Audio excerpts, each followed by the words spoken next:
సుభిక్షంగా జరుగుతున్న పాలనలో నేను ఈ రుద్రమదేవిని అని తెలిసింది. ఒప్పుకోలేదు. కొంతమంది సామాన్యులు నన్ను ఒప్పుకోలేదు. బాధపడ్డాను.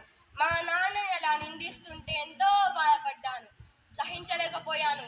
ఎంతో కోపం వచ్చింది. అప్పుడు నేను చెప్పాను, ఆడవాళ్ళైతే ఏమవుతుంది, కష్టపడుతున్నాను కదా, మీకోసం ఎంతో కష్టపడుతున్నాను కదా.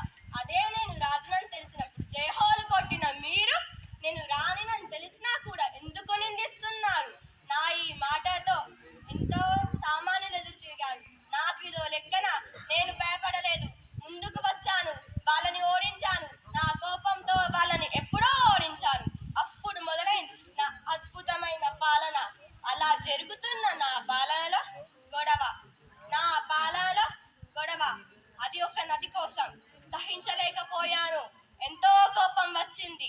అప్పుడు నేను చెప్పాను, ఒకే తల్లి పాలు తాగి అన్నా చెల్లెళ్ళు అక్క తమ్ముళ్ళు అయినప్పుడు ఒకే నది నీళ్లు తాగి ఎదిగే వాళ్ళం.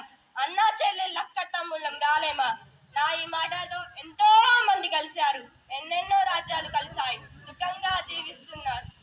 నేను మీకు చెప్పేది ఏమీ లేదు, కానీ ఒక్కటే, ఆడవాళ్ళని ముందుకు రానివ్వండి, కష్టపడనివ్వండి, ఎంతో పని చేయనివ్వండి, ఒక అడుగు ముందుకు వేయనివ్వండి. జై హింద్, జై హింద్, జై హింద్.